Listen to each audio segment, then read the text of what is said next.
Hi అండి. ఇవాళ గుండె నిండా గుడి గంటలు ఫుల్ ఎపిసోడ్ ఏం జరిగిందో చూద్దాం. నువ్వు ఈ ఇంట్లో ఉండడానికి వీల్లేదు. పోయి పార్కులో పడుకోమంటావా, పల్లీలు తినమంటావా? నేను మనిషిని అనుకుంటున్నావా, లక్షలు మింగినోడు అనుకుంటున్నావా? అసలు వీళ్ళని ఎందుకు బయటికి బయటికి ఎందుకు వెళ్ళమంటున్నారు అత్తయ్య మమ్మల్ని? ఏమీ తెలియని దానిలో మాట్లాడుతున్నావేంటి? అసలు మీరిద్దరే కదా నా ఇంటికి మీదకి తద్దినం తీసుకొచ్చారు. మీరు చేసిన గొడవల వల్లే నా కొడుకు కోడలు నా ఇంట్లోంచి బయటికి వెళ్ళిపోయారు. ఎవరు ఆ కొడుకు కోడలు? రవి, శృతి. మరి మేమెవరు? కరెక్ట్గా అడిగావు. మేమైనా ఆకాశం నుంచి వడగళ్ళవాన పడ్డామా? ఇంట్లోంచి వచ్చి పడ్డామా? అరే, నువ్వు అక్కడ ఎవరితో గొడవ పడను అని నేను ఊరుకోను అని చెప్పాను కదా. అయినా నువ్వు వచ్చి రెచ్చగొట్టి ఫంక్షన్ మొత్తం పాడు చేశావు. వాడు వద్దు, నువ్వు వద్దు, నా ఇంటికి ఏ తద్దినం తేవద్దు.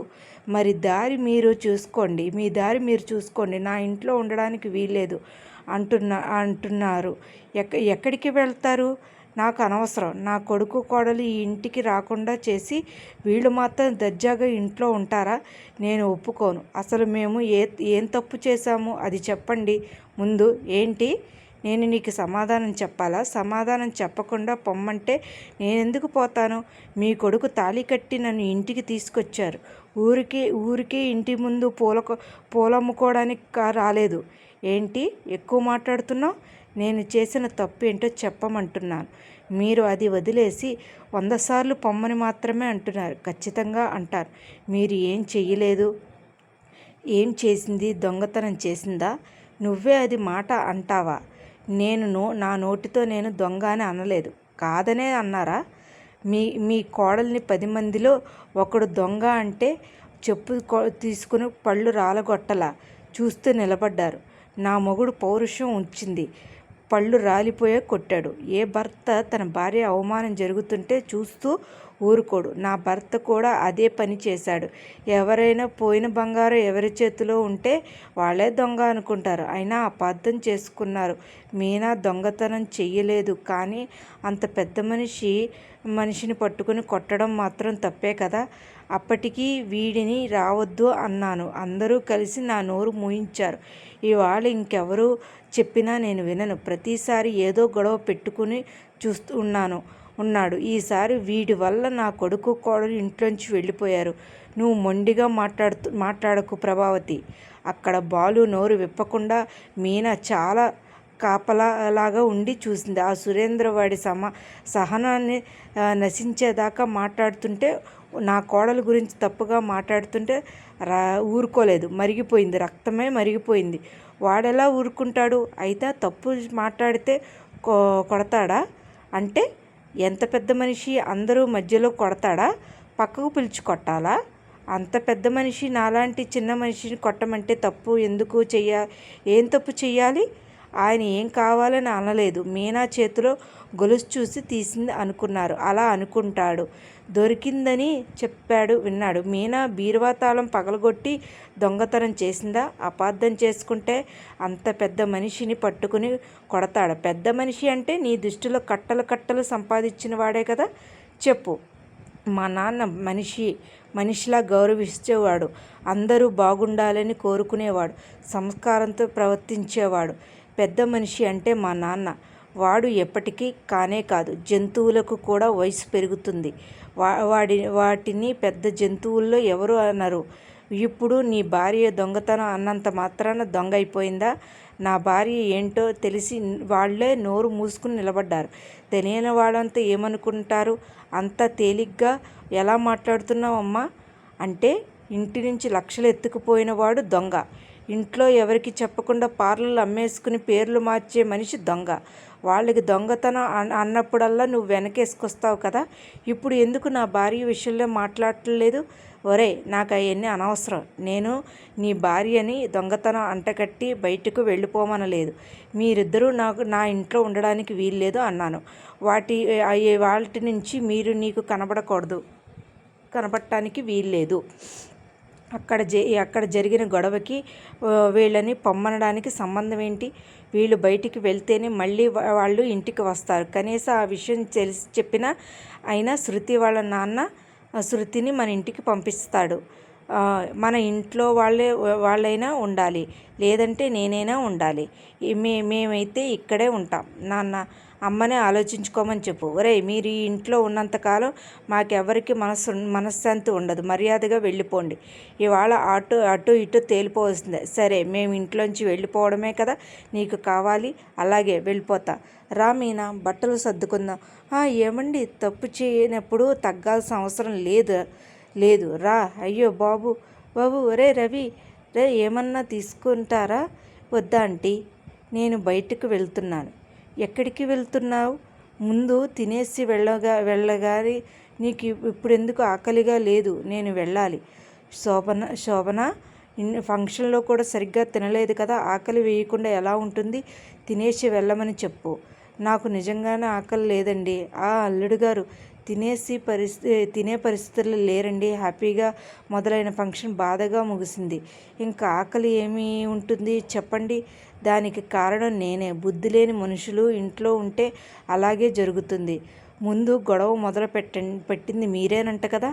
అందుకని మీ అన్న వయసులో ఉన్న పెద్దవాళ్ళని చూడకుండా చేయి చేసుకుంటాడా? కరెక్టా? ఆయన దాన్ని ఇష్యూ చేయకుండా ఉన్నారు కాబట్టే సరిపోయింది. అదే ఇంకొకరైతే పోలీస్ స్టేషన్ కేసు పెట్టేవాళ్ళు. ఏం చేసావు? నీ కూతుర్ని ఆ ఇంటికి ఇచ్చాం కదా, పరువు ప్రతిష్టలు వదులుకోవాల్సి వచ్చింది. పరువు ప్రతిష్టలు అందరికీ ఉంటాయని అంకుల్ కొంచెం ఆలోచించి మాట్లాడితే అసలు ఈ గొడవ స్టార్ట్ అయ్యేదే కాదు కదా. ఒకరిని అనే ముందు మన క్యారెక్టర్ కూడా చూసుకోవాలి కదా, ఆలోచించుకోవాలి. బాబు, విన్నావా ఏం మాట్లాడుతున్నావు? తను ఏదో కోపంలో అన్నాడు కానీ రవి చాలా మంచోడండి. మన అమ్మాయికి మంచి భర్త దొరికాడు. అందుకే అతన్ని ఇల్లరికం చేసుకోవడానికి నేను చాలాసార్లు ప్రయత్నించాను. బాలుని అడ్డం పెట్టుకుని గొడవ చేయడానికి చూశాను. కానీ మీరు చేసిన పని వల్ల మనకి మంచి జరిగింది అనిపించింది. అంటే ఆ బాలుగాడు నన్ను కొట్టడం నీకు మంచి జరిగింది అనిపిస్తుందా? నేను చెప్పేది అది కాదండి. రవి ఇల్లరిక అల్లుడుగా తెచ్చుకోవడానికి మనకి ఒక అవకాశం ఉంది. కరెక్ట్. రవి శృతి ఆ ఇంటి నుండి విడిచేసి ఇక్కడే ఉంచేద్దాం. అదే నేను సత్యానికి వేసే శిక్ష. ఏంటండి ఈ ఆవేశం? మీ తల్లి కొడుకులు రోజు ఉండే గొడవే కదా ఇది. రోజు ఉండే గొడవే, వేరు ఇది లేదు. మా అమ్మ ఇద్దరు కొడుకులనే అంటుంది. అర్థమైపోయింది. నీ బట్టలు సర్దుకో. ఇంకొకసారి ఆలోచించుకోండి. ఈ గొడవ అంతా నా వల్లే జరిగింది. లేదు, నీకే సంబంధం లేదు. ఈ గొడవ అంతా సురేంద్రగాడు వల్ల కావాలనే చేశాడు. మా అమ్మ ఎక్కువ చేసింది. సరే, మావయ్య గారు చూసుకుంటారు కదా, మనం వెళ్ళడం అవసరమా? ఏం లేదు. నిన్ను పోషించలేనని భయపడుతున్నావా? నాకేం భయం లేదు. మీ అన్న బయటికి వెళ్తే రోహిణి భయపడాలి. నాకేం కర్మ? అయితే సర్దుకో. ఇప్పుడు చెప్తున్నాను, మీరు వాళ్ళని ఆపడానికి వీలేదు. ఎందుకు అలా తయారయ్యావు? ఎన్ని గొడవలైనా సరే విడిపోలేదు. ఈరోజు ఎందుకు ఇంత పట్టుపడుతున్నావు? వాళ్ళు ఎక్కడికి వెళ్తారు? వాడేమి వీళ్ళే కాదా? ఏమాత్రం కూడా పెళ్ళానికి పోషించుకోలేడా? అది కూడా వాడికి బాగానే చూసుకుంటా. మీరేం దిగులు పడకండి. ఏంట్రా ఇది? ఇక్కడ అక్కడ అడగాల్సిన ప్రశ్న ఇక్కడ అడుగుతున్నావేంటి? నాన్న, దాని మాటలు పట్టించుకుంటున్నావు ఏంట్రా? ఇలా అన్నట్లుండి ఎక్కడికి వెళ్తున్నావు? ఏం చేస్తున్నారు? అత్తగారింటికి వెళ్తామా? అత్తగారింటికి వెళ్తాడేమో. అత్తగారింటికి వెళ్తాడేమో. అలిగి చెల్లెలింటికి అలిగి అత్తగారింటికి వెళ్ళకూడదు. లేచిపోయినోళ్ళలాగా నేను వెళ్ళి అత్తగారింట్లో ఎలా ఉంటాననుకున్నావు? నాకేం నీలా సిగ్గు శరణం లేదనుకున్నావా? వెళ్ళొస్తాం మావయ్య. అదేంటి మా నాన్నతో చెప్తున్నావు? చెప్పేది ఏమైంది చెప్తే? ఆయన మనకుతో పాటే కదా తీసుకెళ్తున్నాం కదా. నువ్వు పద నాన్న. ఏంటి నీకు వినబడింది? మా నాన్నని తీసుకెళ్తున్నాం పద నాన్న. వినబడింది. ఈయనెందుకు? నేను మా నాన్నని వదిలి ఉండలేను. మా నాన్న నన్ను చూడకుండా ఉండలేడు. అందుకు. ఏంట్రా ఇదంతా? నీకు స్వేచ్ఛ ప్రసాదిస్తున్నాను నాన్న. 20 ఏళ్ళు శిక్ష పడ్డవాడికి కూడా అర్జీ పెట్టుకుని విడుదల అవుతుంది. నువ్వు నీ జీవితాల కాలంలో 30 ఏళ్ళు మా అమ్మతోటే ఉండి శిక్షను అనుభవిస్తూనే ఉన్నావు. ఇప్పుడైనా నీకు విముక్తి ఇవ్వాల్సిన నిర్ణయం వచ్చింది నాన్న. నువ్వు అనుకోగానే సరిపోతుంది. నా భర్త నా నుంచి నువ్వెవడరా వేరు చేయడానికి? నా కన్న తండ్రిని నా నుంచి వేరు చేయడానికి నువ్వెవరా అమ్మా? మీ ఆవిడ ఉంటే మా నాన్నకి వేళకి మా ఆవిడ కనీసం వేళపాలకి అన్నం పెడుతుంది, మందులు ఇస్తుంది, కన్న కూతురులా చూసుకుంటుంది. ఎవరైనా నాన్నకి కాఫీ ఇచ్చినోడు మొహానే లేరు. రే, నీ పెళ్ళాన్ని రాకముందు మీ నాన్నని చూసుకోకపోతే గడిచిందా? నీ నాటకాలన్నీ నాకు తెలుసు. ఆయన తీసుకెళ్తాను అనగానే నేను దిగొచ్చి మిమ్మల్ని ఇంట్లో ఉండమని కలలు కంటున్నావా? ఉండనివ్వను. కానీ నన్ను వెళ్ళొద్దు అనే చెప్పే హక్కు నీకు లేదు. నేను నా కొడుకు కోడలు పాటే వెళ్తాను. ఉండ్రా, నేను వెళ్ళి బట్టలు సర్దుకుని వస్తాను. నాన్న 3 బ్యాగులు తెచ్చాను. నాన్న, మా బట్టలతో పాటే సర్దేశాను. పద. ఒరే, నీ ఉంది. ఆయన ఎక్కడికి రారు. చూసావా నాన్న, నువ్వు సంతోషంగా బతకడం అమ్మకిష్టం లేదు. దాని కష్టాలతో నాకు పనేంట్రా? ఎప్పుడైతే మీ ఇద్దరికీ గడప దాటి వెళ్ళమని శాసించిందో అప్పుడే భారీగా తన హక్కులు పోగొట్టుకుంది. భర్తని కాదని సొంత నిర్ణయాలు తీసుకునే ఇలాంటి వాళ్ళకి ఏదో గుణపాఠం కావాలి. ఒంటరితనమే నీ అమ్మకు నేను వేసే శిక్ష. పదరా పోదాం. ఏంటండి? ఏవండి, ఏంటిది? మీరు ఎక్కడికి? నాకు విలువలు ఉండే చోటకి. అది ఇక్కడ దొరకదని అర్థమయ్యింది. నా కన్న కొడుకుని నా ఇంట్లోంచి ఉండొద్దనే నువ్వంటున్నావు. అసలు నిన్నే ఉండొద్దని నేను అనలేదు. కానీ ఈ వయసులో భార్యని బయటికి గెంటేసే దుర్మార్గుణ్ణి కాదు. కాబట్టి నేను వెళ్తున్నాను. మావయ్య, మీరు తొందరపడుతున్నారు ఎందుకు? మీ ఇంట్లో ఉండే మీకే అత్తయ్య గారైన గౌరవం. అబ్బబ్బబ్బబ్బా, ఈ ఐడియా వీడికి ఇచ్చింది నువ్వే. ఇప్పుడు ఏమీ ఎరుగని నంగనాచిలా మాట్లాడుతున్నావు. ఇక జీవితంలో అమ్మను ఎవరు బాగు చేయలేరు నాన్న. ఈ లక్షలు మింగినోడు నీ ఒంటి మీద ఉన్న నగలు కూడా మింగేస్తాడు. ఈ తెలివితేటలు అక్కడ చూపించు. పద మీనా, రా నాన్న, పద నాన్న. ఏవండి మావయ్య, ఏవండి మీరు నన్ను ఏం చేస్తారా? అమ్మ బ్లాక్మెయిల్ చేస్తారు. మెయిల్ చేస్తారా? లేదు, మేము నిజంగానే వెళ్తున్నా. ఈ రోజు నుంచి నా పెన్షన్ నుంచి ₹1 కూడా నీకు రాదు. ఇప్పుడు డబ్బులు ఎవరో అడిగారండి. మీరు వెళ్ళడానికి వీలు లేదు. నన్ను శాసించే అధికారం నీకు ఇప్పుడు లేదు. ఎందుకు లేదు? నీ భార్యగా మిమ్మల్ని ఉండమనే హక్కు నాకు ఉంది. మరి తండ్రిగా, మీ ఇంటి యజమానిగా నా కొడుకు కోడల్ని ఇంట్లో ఉండమనే హక్కు నాకు లేదా? 40 గొర్రెలు మేపేవాడు ఒక్క గొర్రెను కూడా దారి తప్పకుండా తీసుకెళ్తాడు. వాడే అసలైన గొర్రెలు కాపరి. అలాంటిది మనకు ఉన్నది 3 కొడుకులు. మనోజ్ దారి తప్పితే మనలో కలుపుకోవాలా? రవి దారి తప్పితే ఇంటికి తీసుకురాలేదా? ఇంటి బాధ్యతలు బరువుగా కాకుండా ఏలై ప్రేమగా మోసేవాడిని పెళ్ళిపోమంటావే? వీడి దారిలో వెళితే చివరి దశలో తులసి సిద్ధమైన పోస్తాడు అని ఆశ. నాన్న, ఏవండి మావయ్య, అవే మాటలండి. మీరు లేని ఈ ఇల్లు ఇంకెందుకు? రవి, శృతి వీడి వల్లే దూరం అయ్యారని చేసుకున్నాం. వీడి వల్ల వెళ్ళిపోలేదు, వాడి వల్ల వెళ్ళారు. ఆ సురేంద్ర పన్నిన ఉచ్చులో పడ్డారు. కానీ రవి గురించి నాకు బాగా తెలుసు. వాడు మన కుటుంబం వదిలి, ఆత్మాభిమాని వదిలి ఎక్కడికి ఉండలేడు. వాడికి శృతి గురించి బాగా తెలుసు. రవి వదిలి శృతి ఉండలేదు. సరే, మీరు ఉండండి. బాలుని బయటకు వెళ్ళమంటే నేను వెళ్ళిపోతాను. నేను ఉండాలో వద్దో నువ్వే ఆలోచించుకో. నాకు తెలుసండి, ఇదంతా మీరు నాకు మీద గెలవడానికని. ఉండమనంటే నేనుంటా. నాన్న, నువ్వు ఉండొద్దు. మిమ్మల్ని మేము తప్ప ఎవరు చూసుకునే వాళ్ళు లేరు ఇక్కడ. ఒరే, మొహం పగలబడుతుంది. ఈ వయసులో మా ఇద్దరిని విడగొడదామని చూస్తున్నావా ఏంటి? నీకు బొట్టు పెట్టాలా, చెప్పాలా? రండి రా. మన ఇంట్లో ఉండడానికి మీరే బోడి పర్మిషన్ ఇవ్వాలా? రండి నాన్న. అయ్యో, ఇలా జరిగిందేంటి?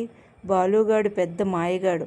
మౌనిక, ఇంకేం చేద్దాం పదండి. ఇవాళ నేను అంత సంతోషంగా ఉన్నానో తెలుసా?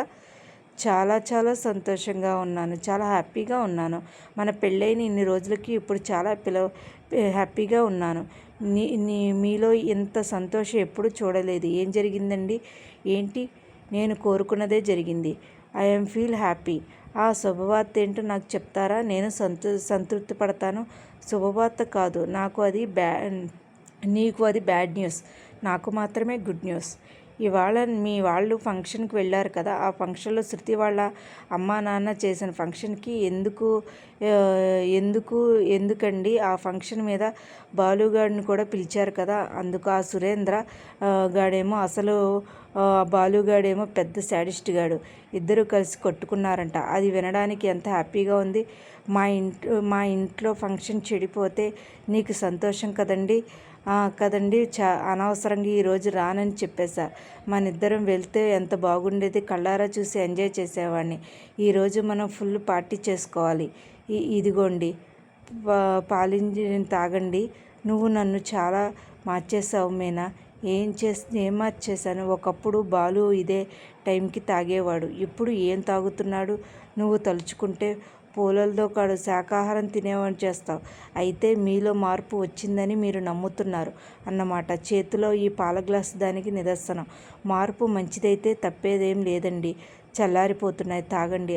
తాగుతాను. కానీ ఈరోజు ఏంటి కొంచెం కొత్తగా కనిపిస్తున్నావు? ఇదే పాత చీరలేండి పెడకారమా? సంగతి పక్కన పెట్టండి. ఆ సంగతి పక్కన పెట్టండి. మీరేంటి అత్తయ్య వెళ్ళిపోమనగానే వెళ్ళడానికి తయారయ్యారు? నిజంగానే వెళ్ళిపోదామనుకున్నారా ఏంటి? వెళ్ళేది మనం ఎక్కడికి వెళ్ళాలి? మరి మావయ్య గారిని తీసుకెళ్ళిపోదామనుకున్నారు. మా అమ్మ దూకుడిని తగ్గించడానికి మా నాన్నని అస్త్రంగా వాడుకున్నాను. ఓహో, తెలివితేటలు చూపించారన్నమాట. ఆ మాత్రం తెలివితేటలు లేకపోతే ఈ ఇంట్లో మనుగడ చాలా కష్టం. ఒకవేళ నిజంగానే వెళ్ళాల్సి వస్తే మావయ్య గారిని తీసుకెళ్ళనివ్వరా? ఉండలేకపోయినా ఉండగలనేమో, కానీ నాన్న లేకుండా ఉండలేను. మరి నేను లేకుండా ఉండగలనేమో. నువ్వు నీ గొంతు ముద్దు పెడితే భలే ఉంటావు, బొంగుమూతి పెడితే భలే ఉంటావు తెలుసా. అవసరం లేదు. నేను లేకపోయినా ఉంటాను అన్నారుగా. వెళ్ళిపోయి ఒక్కరే ఉండండి. ఉంటానేమో కానీ ప్రశాంతంగా ఉండలేను మీనా. అది నాకు తెలుసు. ఎందుకు అలా నన్ను ఒక్క మాట అన్నారని మీరు శృతి వాళ్ళ నాన్నను గొడవపడ్డారు, ఆయనపై చేసుకున్నారు అని తెలిసి నాతో చెప్పాలని చేస్తున్నా. ఆ గొడవ జరగకుండా ఉండుంటే ఫంక్షన్ బాగా జరిగేది కదా. నీ మాటని గౌరవించి నేను నోరు మూసుకుని ఉన్నాను. కానీ డబ్బు ఉంది కదా అని పొగరుతో నా భార్యని దొంగ అని చేయాలని చూశారు. అత్తయ్య గారు కూడా వాళ్ళ మాట నమ్మారు. డబ్బుంటే చాలు. మా అమ్మకి వియ్యంకులు నిజం చెప్తున్నారా అబద్ధం చెప్తున్నారా అనవసరం. ఆ వియ్యంకులు అంటే గుర్తొచ్చేది ఆ పార్లర్ అమ్మ వాళ్ళ నాన్న. విమానం ఎక్కాడని, దారిలో ఉన్నాడని ఏవేవో చెప్పింది. మనిషి జాడ లేదు. అవునండి, ఆ విషయమే మర్చిపోయాను. గొడవలో పడి మా అమ్మ ఆ విషయం మర్చిపోయినట్లుంది. పార్లరమ్మ ఏదో మాయ చేస్తుంది. అదేంటో తెలుసుకోవాలి. ఆగండి. ఎక్కడికి వెళ్తున్నారు? అమ్మ గుర్తు చేయడానికి. ఇప్పటికే ఆవిడ తల వేడెక్కేసింది. మళ్ళీ మీరు వెళ్ళి ఆమెను ఇబ్బంది పెట్టకండి. అయితే రాత్రంతా బాగా గుర్తుపెట్టుకుని పొద్దున్నే వెళ్ళి అమ్మను గుర్తు చేస్తా. నువ్వు ఈ రాత్రి నన్ను ఇబ్బంది పెట్టకు. చాలండి, పాలు తాగి పడుకోండి. ఇదేనండి ఇవాళ గుండె నిండా గుడిగంటలు టుడే ఎపిసోడ్. ఇంకా వీడియోస్ వస్తాయి, రేపటి నుంచి ఇంకా వస్తాయి. నా ఛానల్ నచ్చితే కనుక సబ్స్క్రైబ్ చేసుకోండి.